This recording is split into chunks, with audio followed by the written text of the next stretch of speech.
welcome back to another episode of the Catholic Buzz podcast. We're happy that you're joining us again as we continue to talk about so many different things in the life of the Catholic faith. My name is Father Daniele, and I'm joined, as always, by Josh Sullivan. Hello. Over here.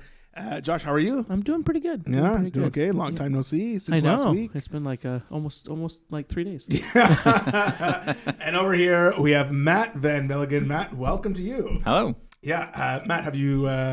What's been new in your life? Anything exciting?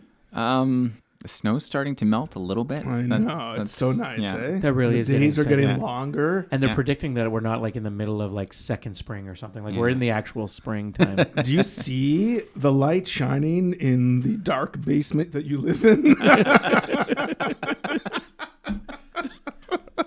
Are there windows in your little There's there? We joke about Matt not getting out enough, right? But now that the sun's up, we're going to get you out more often because, there's a connection here, Josh, because sometimes people feel like They're in the dark. They're in the dark. And that's what we're talking about today, because today we're talking about excommunication. And it's such a popular topic, like the people like to talk about this. Like, what do you have to do to get excommunicated? It's like, what do you have to do, like in a sport? Like, what do you have to do to get a penalty? To get a red card. To get a red card. Whatever. Are there such thing as yellow cards or in the church? Just red cards? So we're going to talk about this topic here and see what does the church do? What does someone have to do to be excommunicated from the church?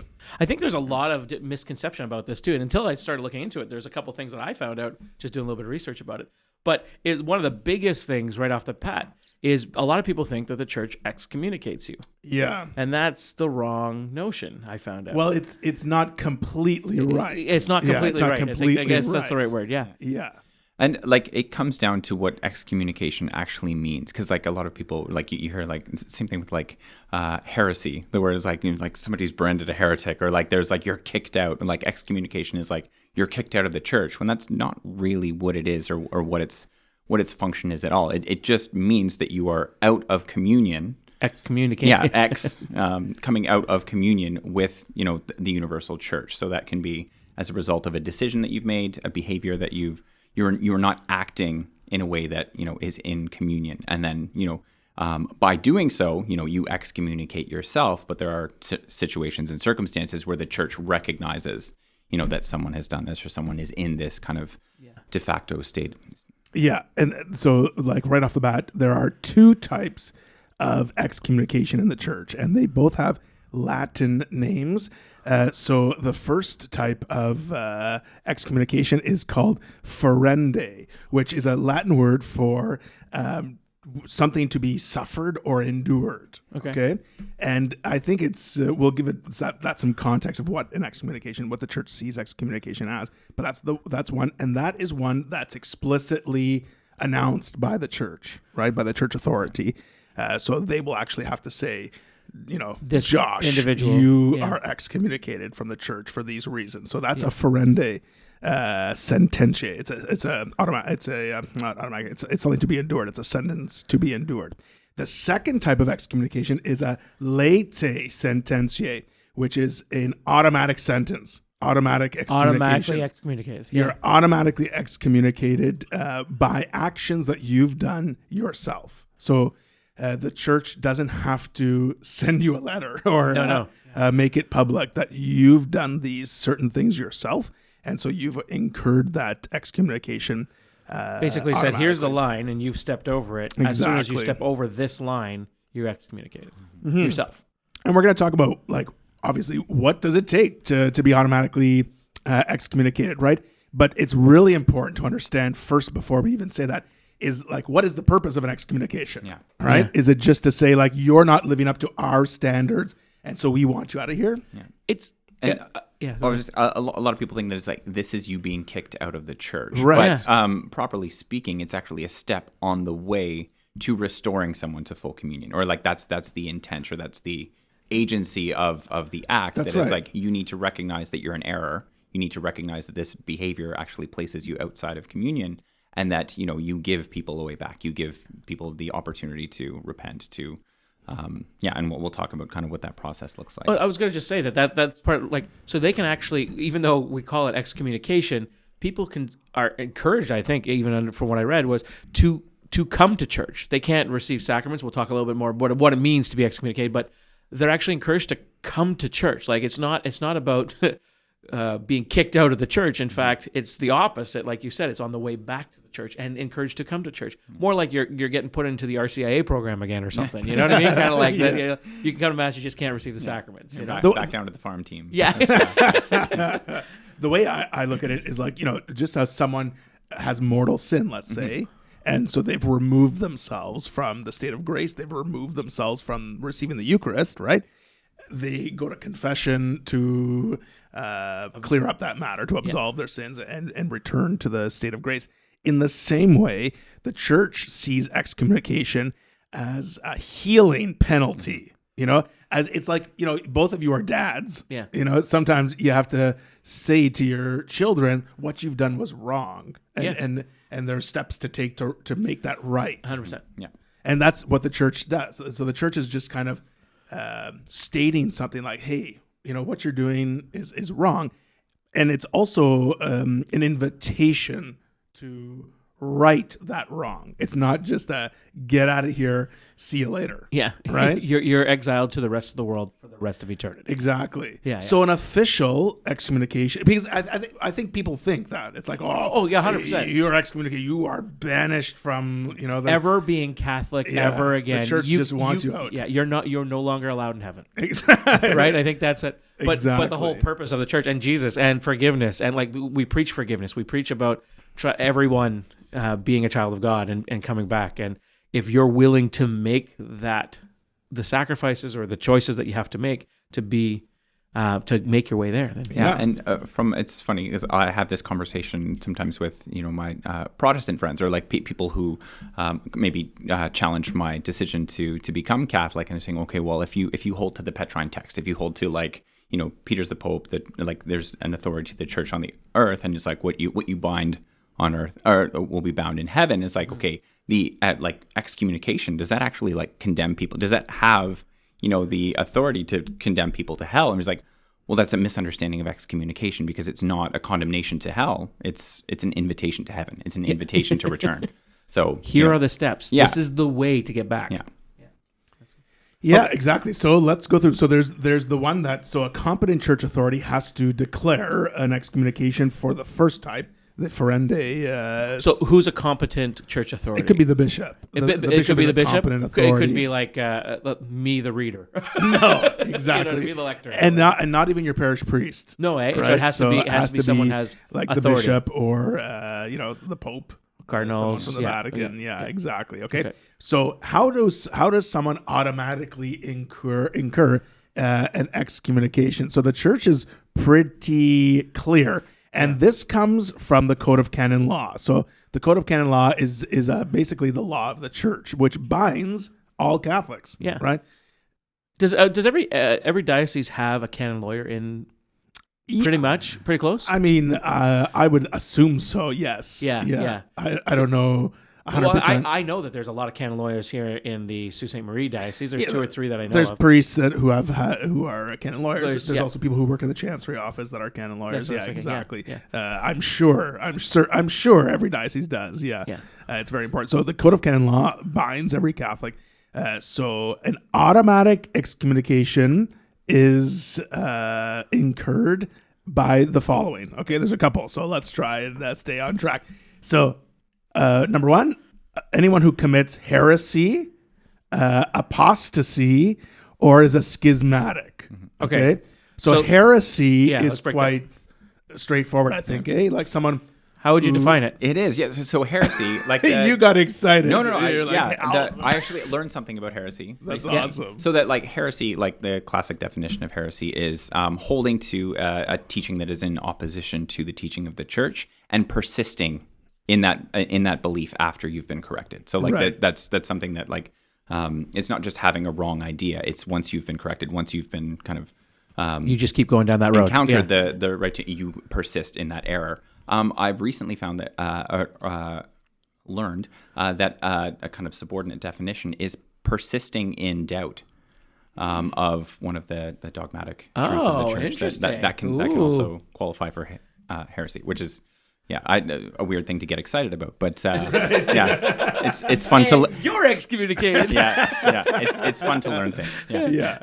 Okay, so that's heresy. Apostasy. Apostasy would be someone who has renounced their faith. Right? We talked about it a little bit before about people like writing their bishop and saying, because of this that was in the news or that's in the news, I am rejecting my Catholic faith. Right. Well, that just makes sense if excommunication is out of communion with the church, right? If they're It's automatic because you've done it to yourself. You did it to yourself. Like it's like me saying I am no longer a Blue Jays fan.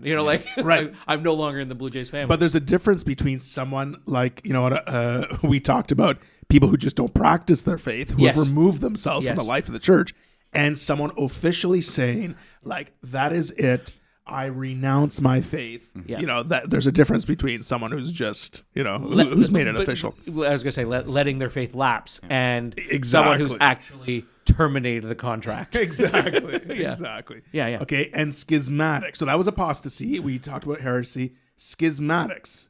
So what would be a good way to explain schismatics? Somebody who deliberately contributes to or promotes division within the church, I would say. Right. Ooh, that's interesting. Who causes schism is where the word comes. Yeah. That would be interesting because that would be something that, we've talked about it recently about the Latin Mass and everything else.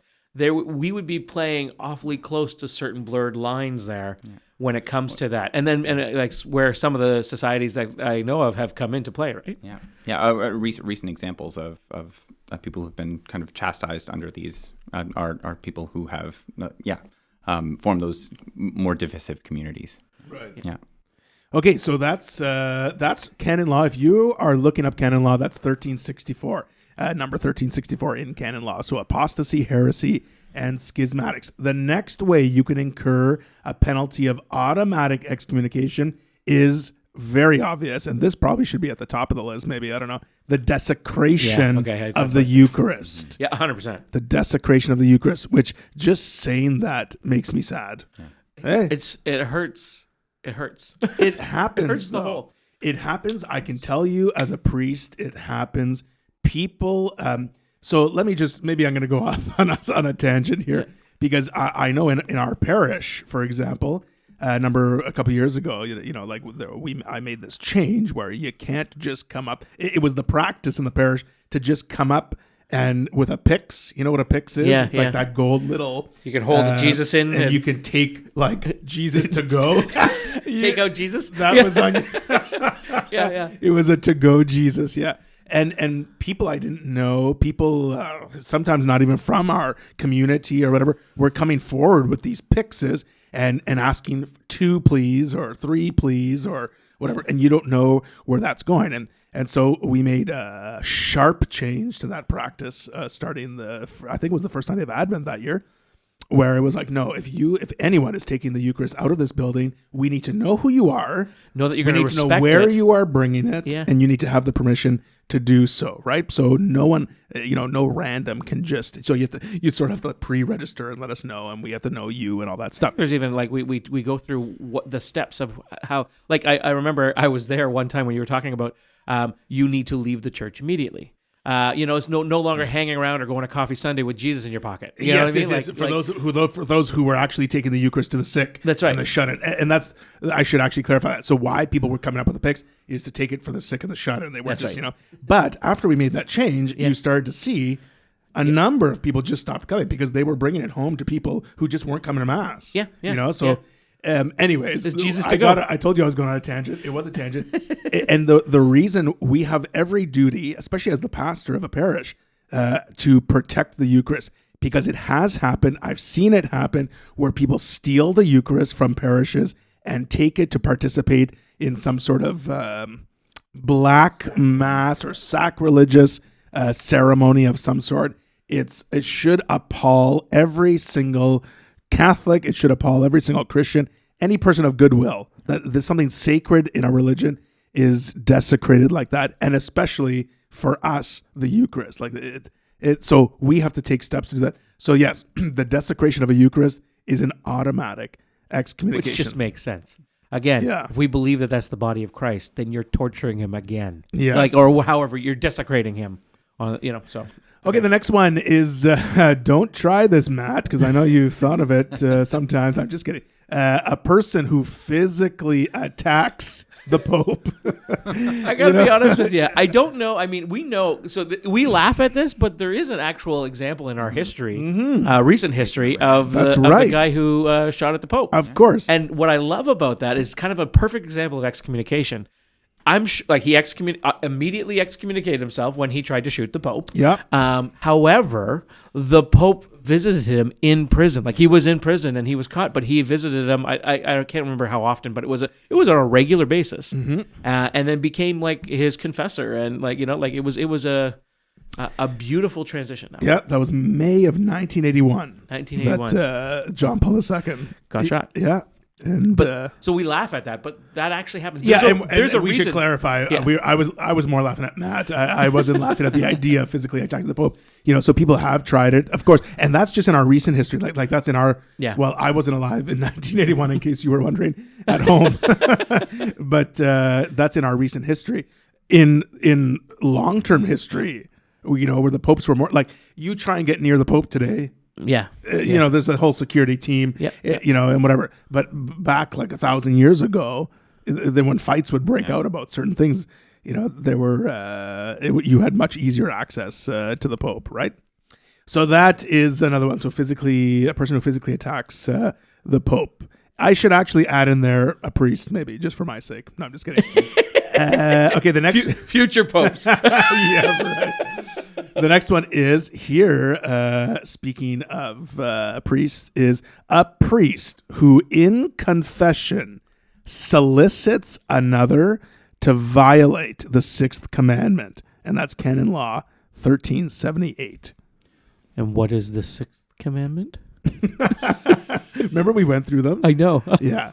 So someone who violates the sixth commandment is, so you're basically, before we went on the air, our producer was saying, so what? Priests who have an affair with someone and then absolve them of their sins of that affair. Yeah. Right? Yeah. So that would be the most like obvious a loophole. to say. It's like a loophole. Yeah. It's not a loophole. Like, I'll participate in this sin of lust. Or, Yeah. You know, but then I'll absolve you, but we'll be fine. I'll absolve you of that. That's automatic excommunication. That's how serious the church takes that.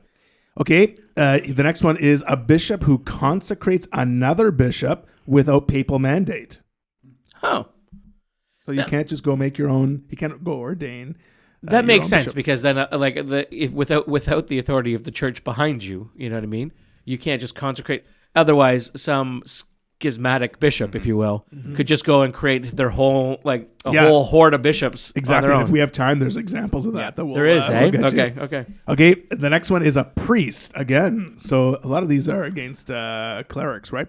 A priest who violates the seal of confession. This is very serious. I got to be honest with you, I love that one. Yeah, and you should. Catholics should feel safe in the confessional.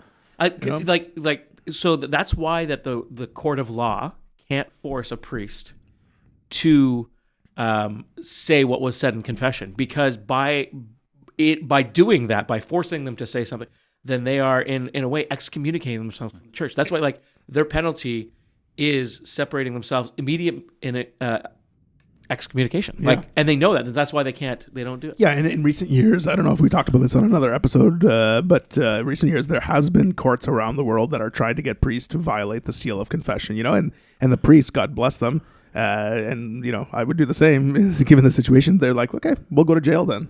Yeah, send us in jail for my faith. Exactly. Which is beautiful. I do like that see. one. I mean, the other ones are kind of horrible. To me, that's a beautiful one. Yeah. I don't know why.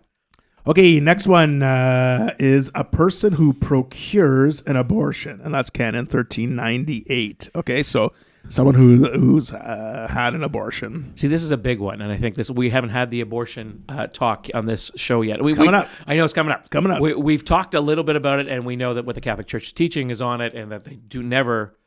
Abortion's never permitted, and we're going to talk about the ins and outs of that on another show. Yeah. But just the fact by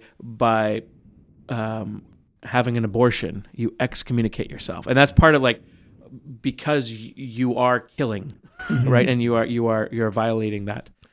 And to go along with that one is the last one. Well, it goes along with that one, but also all the other one. It says, so this is how another automatic excommunication, accomplices who were needed to commit an action that has an automatic excommunication penalty. So any of those things we just mentioned, like desecration of the Eucharist, attacking the Pope, heresy, all that stuff, any accomplices to those things are also automatically excommunicated, which would also be in the case of an abortion. So like driving someone to an abortion or advising them to get an Forcing abortion them or to do helping it, them to the do doctor involved, all those Yeah, things. yeah, Yeah, exactly. So those are automatic excommunications. Now let's be clear that we, in order for a penalty to be considered, right, for an automatic excommunication There are 3 rules. Yes. So you have to be at least 16 years old.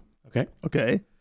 And this is for all the automatic excommunications, right? You have to be at least 16 years old. You have to know that the action you were committing was a violation of church law. Like if you did not know that you were in violation of church law, some of them are more obvious. Like if you were desecrating the Eucharist, you would think that would be again. Or if you were a priest breaking a seal confession. Yeah. They you were would going know. to attack the Pope. You would have to know that that's wrong, right? But maybe there are people out there who don't know that abortion, for example, is wrong, or violates church law. And the last one, so you have to be 16. You have to know the action was a violation of church law. And the last one is you have to have had acted freely without the threat of force or grave fear, have the use of reason, and not have acted mistakenly. So those are the... So if I accidentally punch some guy in the bar and happens to be the Pope. If someone backed into you and you were like, hey, boom. And you're like, Holy Father. Yes. Okay. That would have been a mistake. Okay, yes. Yeah, great example. If you ever go to a bar and see the Holy Father, text me. Okay. The thing I love about the podcast is that it gives us real life concrete examples of how to avoid these things. But like practically speaking, like it's the criteria. Like there's a real kind of parallel between just kind of the criteria for mortal sin. That it's like in a kind of a small e excommunicated, like the things that we know they're wrong. We commit them deliberately and not under compulsion or the things that place us outside of full communion, that, the path back, and I'm sure we'll get to kind of what the path back for this automatic excommunication is, being restored to communion in the church. And that's the whole point, right? Yeah. It's to say like, hey, what you've done here requires a little bit of reflection on your actions, and needs to be brought back, right? Like, so it's like, the scripture of the lost sheep, Jesus goes and finds those lost sheep, but you got to be told in some of these situations that what you're doing is wrong. We do that in friendships. We do that in family. People call us on things. So it's basically the church declaring that, hey, we want you to come back to a state of grace, to a state of living in the fullness of the Catholic faith, right? And so that's the point of an excommunication. If you are under an excommunication, there are things that, there are consequences. So you're not to receive the sacraments. You're in violation of the law, right? You're in violation of the church. You're not in communion. Yeah. So you're not to receive the sacraments, and you're not to. There's a whole bunch of things actually. Like you can't exercise any ecclesiastical offices or ministries or functions if you're a priest, right? Or you can't gain indulgences. You can attend mass and you can participate in the liturgy of the hours. You just can't receive the sacrament. Yeah. And additional measures can be made, Like they could make additional measures, like say, because of your actions, at this time, you can't be a godparent at a baptism. You can't, So they can add more. And it depends on who and what, where, when, why. But These are kind of more automatic, what we're talking about. These are the automatic excommunications. These are what you need to do to get back in. Who regulates that? Who allows that? once you've shown like true repentance, let's say, if it's a excommunication that's been directed by the bishop or the Vatican, they are the ones that have to remit it. Gotcha. If it's an automatically incurred excommunication, that can be remitted during the sacrament of penance. During confession. Okay. But you have to tell the priest. Like you have to confess those sins. the priest will ask those questions. You know, Do you realize? Did you that, realize yeah. that? So you know, we'll understand if you've been under the penalty of an automatic excommunication, and the priest can remove that penalty in confession. Now, in some parts of the world, like, do you remember 5 years ago we had the Year of Mercy? Yeah. And the Pope gave priests permission across the world to remove this excommunication for abortion and for other excommunicable offenses. I had to stop and say that. Yeah. And here in Canada, we were like, well, I shouldn't say we. I was like, what? Like, I thought we had the authority to do that already. And so some local dioceses and some conferences of bishops do give the authority just as a general, clean, like a general slate sort of thing, that priests can remove that excommunicable offense, right? And other bishops, in other parts of the world, that's just not the tradition, right? So so at one point, you had to go to the bishop. Yeah. You had to go to confess those things to a bishop, So now they've kind of said, no, after the Year of Mercy, it's become more common that those things can be cleared up in the confessional with your priest. Yeah. A little side note, one time, a long time ago, I came into an absolutely random church I was doing a retreat in, and there was a priest with his collar and everything else right before Mass. And I was like, okay, we got a half hour before Mass. This is perfect. I was like, hey, Father, I just want to go to confession. Can you, And he's like, I'm kind of, I was like, if you got a little bit of time, you can't refuse me, can you? Oh, and my then, gosh. and because I really wanted just to kind of get going, and I was on the road, I was doing missionary work and stuff, and he's like, oh, okay, come in. And so I went to confession with him. It was awesome. It was great. It happened that we then went to Mass. He had like 20, 30 minutes still get ready for Mass. But afterwards, I walked out and I was sitting there with my team that I was doing missionary work with, and all of a sudden they announced that the bishop was here. And guess who I cornered to do confession for me? Oh my It happened gosh. to be the bishop of the diocese, and I was so embarrassed. Just more of that, I took up his. I was like, no, you can't refuse me. So anyways, but like he might have thought like, oh man, he's got a real sort of sin. He wants to confess to me today. It just so happened that you had 3 or 4 excommunicable offenses. Yeah. Happened to be on that one. If I would have known, I would have pulled out the other list. That was keeping. So, yeah. Oh, I was just going to say, coming back to your list of, the things that qualify for Right. excommunication. In some cases, especially those like when you're talking about like apostasy and like those Yes. kind of bigger ticket excommunicable Yeah. offenses that where, like in some cases, if it is something that requires a process that involves the bishop or something, like they may ask you to make further reparations or to, Sure. in the case of, heresy or like false teaching, like you publicly recant those. Exactly. In Josh's case, he buys the Pope a beer. Like there's that. Yes, yeah, at yeah, the I'm bar. sorry for punching you here. Yeah. Yes, that's a very good point. And I think it's also worth mentioning too that people might look at excommunication and be like, "Oh, big deal. I can't receive the Eucharist or something like that. Well, I'm not going to church anyways, or whatever." But excommunication is also sort of a declaration that it's not just about not receiving the sacraments, but it's also being removed from the sort of fellowship of the grace we receive at baptism, right? Yeah. Like you're being sort of the Christian of the Christian family, the family of Christ. Now we're sort of removing ourselves from that friendship, if you will, from that fellowship, right? So it's a big deal. Yeah. So I mean, what could you name a couple people who were excommunicated that we know, like famous people? I know you were saying. Actually, yeah. Well, no. Well, like Bob. the famous example, and I don't know if we have time to get into it, but Galileo is the one that people hold up as, he was excommunicated from the church, and technically he wasn't excommunicated. He was exiled. He was allowed to continue to write. He was he was permitted all these things, but you'd ask just a general person, and he was burned at the stake, or he was I totally believe he burned at the stake. But no, and it's actually a really mixed bag for why he was, because it had very little to do with what he actually taught, and a lot to do with kind of an ego battle between struggle. him and the Pope at the time. You know what's funny is that most excommunications in the last, I don't know, couple centuries, I guess, have been for religious, have been like priests, religious people for disobedience of the Holy See, coming up with their own teachings of the church.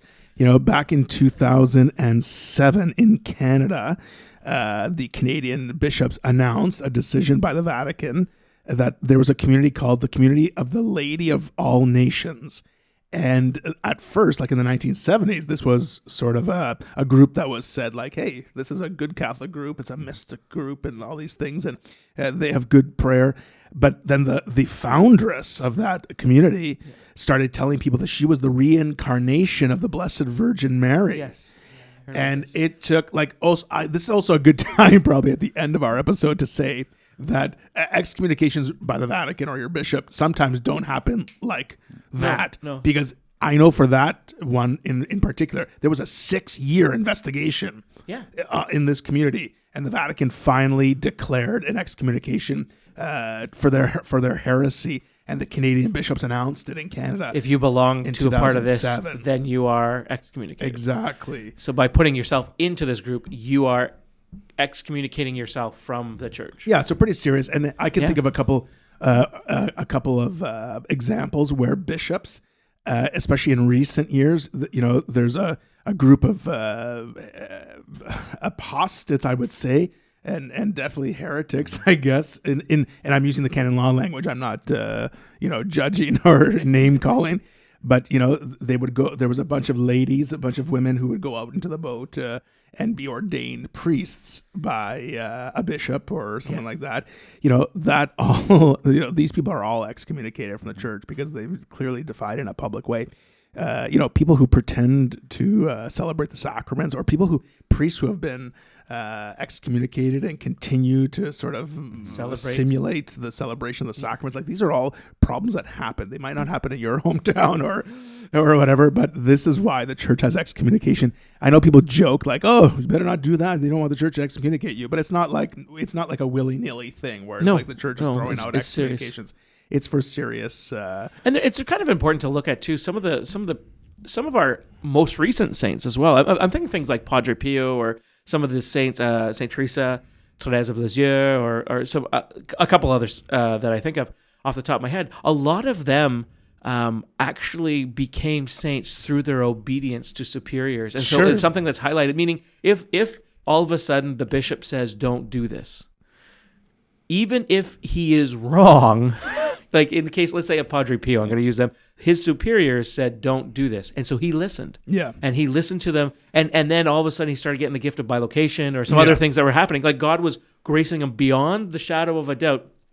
And his superiors kept putting more and more restrictions on him, and he kept listening, but God kept granting him other gifts, and he became the great saint that he is today because of it. You know what I mean? So just kind of showing you, like, even if your superior is saying something that you don't totally agree with, by the obedience, God will bless you through that. It's so true. We could do a whole other episode on obedience and disobedience and people who were excommunicated and their stories, right? And of course, remember, people who are excommunicated by the church, like a lot of them, you know, some of them are famously excommunicated, and some of them are famously repentant too, like come back to the church.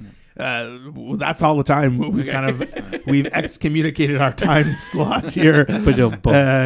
So if anyone has any questions or comments, you can send them to us by email at thecatholicbuzzpodcast@gmail.com, or you can leave comments right on our YouTube channel, Facebook, or Instagram pages. For Josh Sullivan and Matt Van Milligan, my name is Father Daniele, and we'll see you next time on The Catholic Buzz.